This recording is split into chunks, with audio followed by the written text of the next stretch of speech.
todos que aqui se encontram. Em primeiro lugar, eu quero até pedir desculpas, viu, Carlos, porque eu vejo que eu marquei uma reunião num dia que naturalmente seria, se não de lazer, pelo menos repouso. E verifico que você fez um esforço extraordinário, assim como outros fizeram, para que estivéssemos todos aqui tratando de uma questão fundamental para o estado de Roraima. Do meu ângulo, não se preocupem com o meu dia de descanso, porque eu quero dizer é o seguinte: eu, depois de ouvir a todos hoje e depois de tê-los ouvido em outras oportunidades, eu quero registrar, viu, presidente, em letras garrafais, que eu não descansarei, já que estamos falando em dia de descanso, enquanto não resolver os problemas de Roraima. Eu quero realmente levar isso a sério. E quero dizer que estas questões que foram aqui colocadas, já me foram colocadas inúmeras vezes. Mas há, como ouvirão depois dos ministros, alguns embaraços de natureza procedimental e muitas vezes de natureza judicial. É o caso do Linhão, é o caso do portão, da corrente, que lá se coloca, que nós temos que resolver de qualquer maneira. Nós temos, se demandar, como se demanda, medidas de natureza judicial, nós vamos tomá-las todas. Eu até já havia mencionado isto em outras reuniões, mas o fato é que a cada momento surge uma nova complicação judicial e esta nova complicação judicial inviabiliza, muitas vezes, as providências que o governo federal queira tomar. Eu tenho e recebi até com certa surpresa, a senhora presidente do tribunal me mostrou aqui que o despacho que dei, que imaginei que solucionasse toda a questão das terras indígenas, não solucionou porque o decreto é anterior a 1993. E é interessante, é curioso, como nós prestamos pouquíssima atenção ao texto constitucional, porque aqui nós sempre desprezamos muito o que a Constituição estabelece. Vocês sabem que em disposição transitória, essa questão das terras indígenas deveriam ser demarcadas e solucionadas 5 anos após a promulgação da Constituição. Incrível, mas passa-se um período enorme de quase 30 anos sem que estas questões estejam solucionadas. Eu vou debater muito esse assunto, senhora presidente. Nós vamos levar este assunto pelo Ministério da Justiça, pelo Ministério da Defesa, pela Advocacia Geral da União, para encontrar uma solução definitiva para o Linhão e para esta corrente, que não faz, a esta altura, o menor sentido, e mais uma vez, reitero o que todos disseram, isola o estado de Roraima, sob o ângulo da energia e até sob o ângulo físico. Primeira consideração.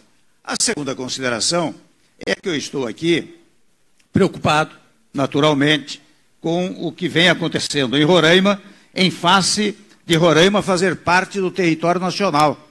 E eu vejo que este afluxo intenso de venezuelanos cria problemas para o estado de Roraima, mas certa e seguramente vai criar para outros estados brasileiros, se nós não tomarmos algumas medidas e algumas providências de natureza federal. Aliás, quando se fala, porque faço aqui um parênteses, esta matéria já vem sendo debatida no governo federal há um bom tempo.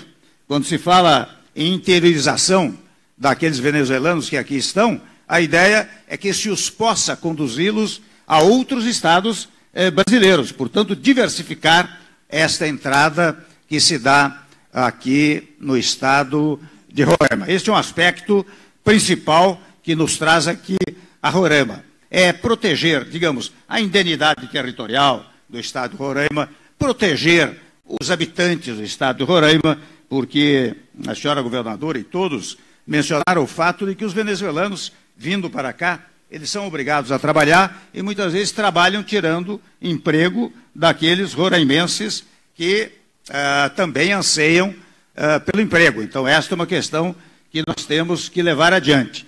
E, para tanto, meus amigos, eu também quero, de um lado, estou falando aqui do ângulo territorial, portanto, da preservação do território brasileiro, da preservação dos empregos nacionais, mas devo também mencionar também acentuadamente a questão dos direitos humanos. É claro que aqui já se manifestaram todos com muita, digamos assim, preocupação, quase piedade, daqueles venezuelanos que são obrigados a sair do seu país sem desejá-lo, porque saem porque não há condições de vida no Estado venezuelano, e vêm para cá em situações de miserabilidade absoluta, nos mais variados setores, como os senhores deputados, deputadas, senadores, senadora, mencionaram.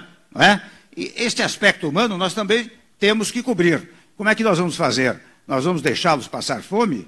Nós vamos impedir que eles tenham serviços de saúde? Nós vamos impedir uma certa integração por este documento de identidade provisória? E, se me permitem uma consideração de natureza jurídica, a circunstância de entregar um documento de identidade provisória não os autoriza à eleição, viu, Edio? Porque só será possível se eles se naturalizarem. Depois da naturalização é que, eventualmente, poderão tornar-se eleitores. Não é? Mas nós temos esse aspecto também humanitário que nós temos que acentuar. Aliás, o documento de identidade provisória até foi sugerido pela senhora Procuradora-Geral da República, que esteve até na solenidade em que nós assinamos, presidente Jalcer, nós assinamos o decreto de identidade provisória. Agora, tudo isto demanda recursos. E, mais do que recursos, demanda também uma coordenação cooperativa entre a União e o Estado. E, naturalmente, os municípios, Pacaraima, Boa Vista e outros municípios aqui de Roraima. O que nós já ajustamos, além do trabalho que vem sendo feito, nós vamos estabelecer uma coordenação federal em conjunto com o Estado. Alguém falou em um comitê, não é? Um comitê de... Enfim, não é? Foi o que foi dito. Um comitê de acompanhamento.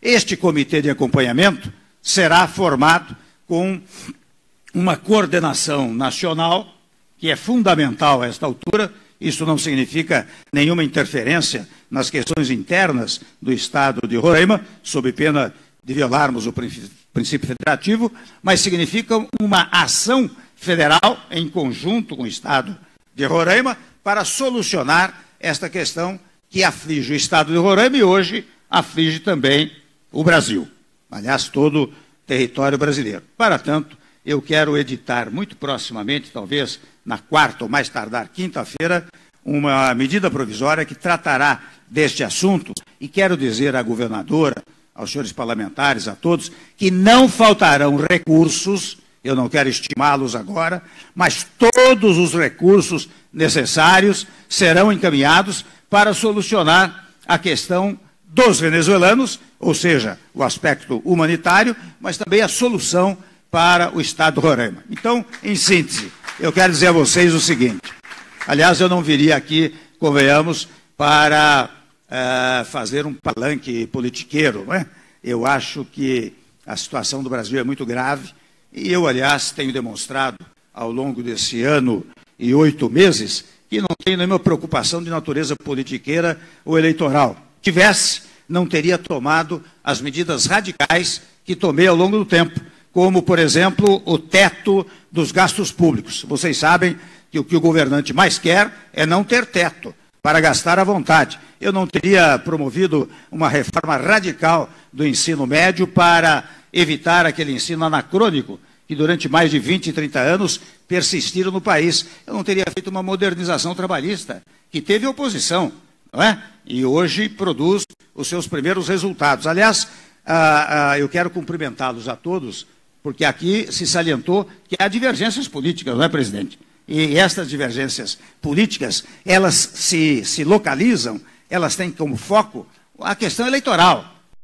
Porque é interessante no Brasil, eu não estou falando isso desta oposição, mas a nossa cultura política é uma cultura política que não obedece a um pressuposto jurídico fundamental.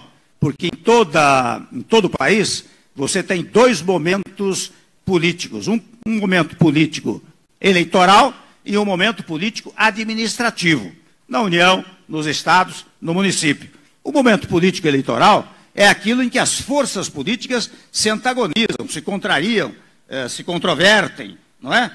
Disputam, sustentam suas ideias para chegar ao poder. Quando chega ao poder, é interessante como é importantíssima na democracia a existência da oposição, porque a oposição, ela ajuda a governar. A oposição não existe para derrubar o governo, porque, no geral, a ideia que nós temos de oposição é uma ideia política, não é uma ideia jurídica, porque, no geral, é assim, isso no município, no estado, na União. Eu não estou no governo, então eu tenho que ser contra o governo, não importa quais sejam as suas teses. Quando a tese referente à oposição é que a oposição critica exata e precisamente para que, se houver demasias no governo municipal, estadual, federal, o sujeito que está no governo vai olhar aqui e vai verificar, bom, vou acertar aqui o rumo. Mas quando, e por isso, governadora, eu sempre faço uma distinção muito grande, senhora presidente do Tribunal de Justiça, entre as questões de governo e as questões de Estado.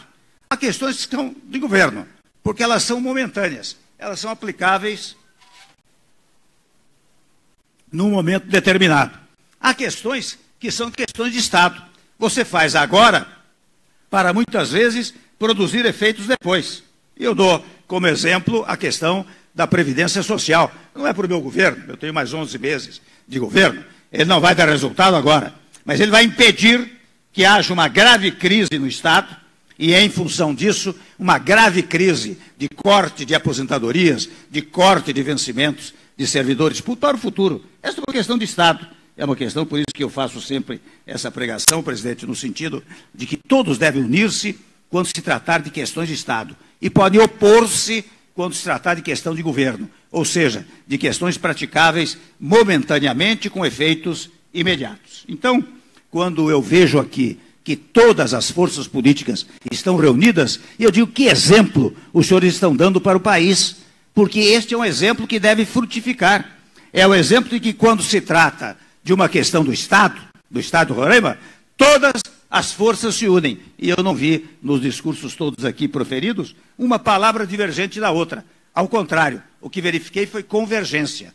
Todas as palavras convergentes, todas com o mesmo tema, todas com a mesma preocupação. E, em momento algum, aqui em Roraima, quando recebia os representantes do Estado, eu vi divergências. Todos iam postular a mesma coisa para Roraima. Eu confesso que saio daqui animado, ou seja, com a ânima, com a alma entusiasmada, porque, na verdade, nós aqui estamos desfrutando de um exemplo de como o país deveria ser, de como todos os estados deveriam prosseguir. Por isso, se eu pudesse transmitir uma imagem ao povo de Roraima, eu diria: prestigiem os seus representantes, porque os seus representantes dão um exemplo para os demais estados brasileiros e para o Brasil. Mas digo eu venho aqui, não virei aqui para simplesmente fazer um discurso, ou seja, palavras. Assim, a governadora está me lembrando com muita adequação a transferência das terras que estão no SPU. Já quando vimos no carro, eu disse para a governadora: eu vou chegar lá e vou cobrar isso daqui. Vou mandar verificar onde está, vamos tentar solucionar isso com a maior rapidez possível. Mais uma vez, este tema está na minha incansabilidade, se eu puder usar um neologismo, né? Porque eu não descansarei, ainda mais que o presidente me chamou de padrinho de Roraima, né? Eu não descansarei enquanto nós resolvemos esse assunto. Os senhores e as senhoras vão ouvir os nossos ministros, vão verificar o que eles têm a dizer, quais são as dificuldades que nós temos que superar. Aliás, presidente, essa questão que a senhora levanta do Ministério Público em relação à ação que o Judiciário tem lá, me parece que exige uma rápida solução. E penso mesmo, se tivéssemos alguém aqui do Ministério Público, que nós todos deveríamos colaborar para esta solução, que não faz sentido que os trabalhos que o Judiciário exercita lá em Pacaraima, né, não possam ser solucionados em função de talvez de uma pequena dificuldade legal, mas todos têm que trabalhar juntos. Eu sou, até confesso a vocês, eu sou perito em encontrar soluções interpretativas que prestigiem o país. Eu sempre fui assim. Vocês sabem que o direito, né? O direito existe para regular as relações sociais, mas ele comporta várias interpretações. Então, quando você vai interpretar, você tem que fazê-lo em benefício do país, salvo quando há uma clareza absoluta do texto. Não havendo a clareza, não é? Não será a interpretação literal, que é a mais pedestre das interpretações, que vai dirigir a conduta governamental. O que vai dirigir a conduta governamental é a interpretação sistêmica de todo o sistema jurídico. Aliás, os colegas todos, os deputados que estão aqui, foram meus colegas ao longo dos anos e sabem que ao longo do tempo, por exemplo, medida provisória trancava a pauta de toda e qualquer matéria. Eu dei uma interpretação, quando fui presidente da Câmara pela última vez, dizendo, olha aqui, medida provisória só pode trancar a pauta daquelas matérias que são versáveis por medidas provisórias. As que são versáveis por lei complementar, emenda à Constituição, decreto legislativo, não podem ser objeto de trancamento da pauta. E assim, o Legislativo passou a operar tanto na Câmara como no Senado. Ora bem, eu digo isso porque no caso presente seria perfeitamente possível que Ministério Público, magistratura, classe política se reunirem. Vamos dar uma interpretação aqui que evite essa espécie de embaraço, e é o que nós vamos tentar fazer lá na área federal. Então, meus amigos, minhas amigas, eu quero dizer que eu venho aqui com muita satisfação, não é? Embora no entremeio dos feriados, do carnaval, para levar daqui, é interessante, a gente fica lá, a senhora deve sentir isso lá no Palácio, o senhor deve sentir isso na Assembleia Legislativa, você fica muito no seu gabinete, você faz reuniões, etc. Não é a mesma coisa como você estar fisicamente no local que exige ou exige uma determinada solução.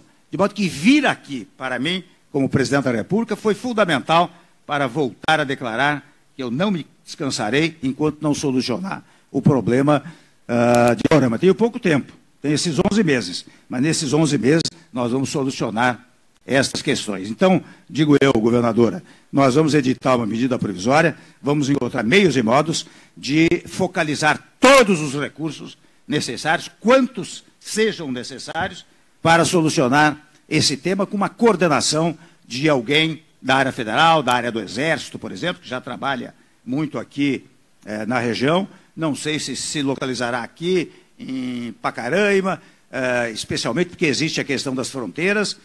Ninguém vai impedir os refugiados para cá, porque ainda eu me recordo que no discurso que fiz na ONU em 2016, uma das questões básicas era a questão dos refugiados. E eu disse que o Brasil jamais se recusaria a receber refugiados, porque havia o grande problema, hoje minorado lá na Europa, mas naquele período, em setembro de 2016, não é? Muito agravado lá na Europa. E eu dizia lá, nós não vamos impedir o ingresso de refugiados, portanto, não vamos fazê-lo agora, mas vamos disciplinar, né? Nós vamos ordenar essa entrada, né? E esta entrada se dá pelas fronteiras brasileiras, com a Polícia Federal, a trabalhar nessa matéria, com o Exército, enfim, estas são, aliás, matérias, funções típicas de segurança pública cabentes à União Federal. Portanto, nós vamos tratar desse assunto com muita intensidade. Mas eu apreciaria agora, senhora governadora e amigos, eu apreciaria ouvir os nossos ministros, cada ministro, ministro da Defesa, ministro da Segurança Institucional, ministro da Justiça, terá uma palavra a dar concretamente sobre esse assunto, mas percebam que eles não só receberam antes de mim, antes da nossa vinda aqui, esta orientação que eu estou vocalizando, que eu estou verbalizando, mas ouviram novamente um discurso de compromisso que nós fizemos aqui, de modo que os ministros estão obrigados, obrigadíssimos, né, a ajudar a resolver estes temas angustiantes por estado de Roraima. Quem é que fala agora, doutora? Bem, nós temos aqui na ordem, então, a palavra do ministro do Estado, chefe do Gabinete de Segurança Institucional da Presidência da República, general Sérgio Ettigoyen. Excelentíssimo senhor presidente, Michel Temer, excelentíssima senhora governadora Sueli Campos, excelentíssima senhora prefeita, excelentíssimo